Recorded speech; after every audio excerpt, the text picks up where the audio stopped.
am happy to read the book The Man Who Loved Typewriters by Neil Ledbetter.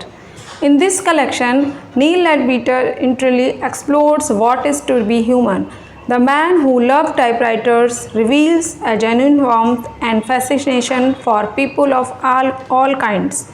Using a light and often playful touch, these stories evoke a sense of days gone by and often create an atmosphere of loss but never succumb to tried sentimentality.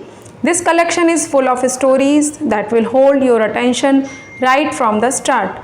Read and discover that which you don't realized you would forgotten. Thank you.